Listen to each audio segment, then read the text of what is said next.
পাগল ভবঘুরে বেশে একে একে করেছেন ৬টি খুন। সিসিটিভি ক্যামেরার ফুটেজ বিশ্লেষণ করে শনাক্ত করা হয় এই সিরিয়াল কিলারকে। বিকেলে এই মশিউর রহমান খান সম্রাট ওরফে সাইকো সম্রাটকে আটক করেছে পুলিশ। আকলাকুর রহমান আকাশের রিপোর্ট, জানাচ্ছেন শাশ্বতী সরকার। নাম মশিউর রহমান সম্রাট। সাভার থানা এলাকায় দীর্ঘদিন ধরে ঘুরে বেড়ান পাগল ও ভবঘুরে বেশে, আর আড়ালে চালান হত্যাযজ্ঞ। একের পর এক সংঘটিত 5টি হত্যাকাণ্ডের ঘটনায় রহস্য উদ্ঘাটনে বেরিয়ে আসে এই সিরিয়াল কিলারের নাম। সরকারি কলেজ ও উপজেলা প্রেস ক্লাবের মাঝামাঝি অবস্থিত পরিত্যক্ত পৌর কমিউনিটি সেন্টারের ভবন থেকে দুটি পোড়া মরদেহ উদ্ধারের পর সিসিটিভি ফুটেজ বিশ্লেষণ করে সম্রাটকে আটক করে পুলিশ।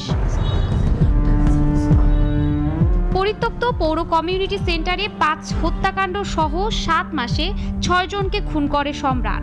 পাগলের বেশে থাকা এই ভয়ঙ্কর সিরিয়াল কিলিংয়ে আতঙ্কে স্থানীয়রা। তো এরকম একটি জায়গার মধ্যে আপনার প্রতিনিয়ত মনে করেন মার্ডার হচ্ছে, এই জিনিসটা আমরা সাভারবাসী 5 নং ওয়ার্ডবাসী আমরা খুবই উদ্বিগ্ন। এখানে পুলিশ যদি তৎপরতা করতো, পুলিশ যদি এখানে দেখাশোনা করতো, তাহলে এই সিরিয়াল কিলার সাভারের বুকে থাকতে পারতো না।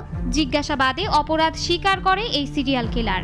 নিহত একজন বাদে বাকি 5 জনের পরিচয় এখনো শনাক্ত করা যায়নি। হত্যাকাণ্ডের কারণ কিংবা এর সাথে আরো কেউ জড়িত আছে কিনা তা নিয়ে চলছে তদন্ত। এই 6টি ঘটনায় জড়িত এক ব্যক্তিকে আমরা ইতিমধ্যে আইনের আওতায় নিয়ে এসেছি। উনি ইতিমধ্যে আমাদের কাছে প্রাথমিকভাবে স্বীকার করেছে যে এই 6টি হত্যার সাথেই সে জড়িত রয়েছে। রিমান্ডে সম্রাটকে জিজ্ঞাসাবাদ করা হলে আরো হত্যাকাণ্ডের তথ্য বের হতে পারে, এমনটাই বলছে পুলিশ। শাশ্বতী সরকার, নাগরিক।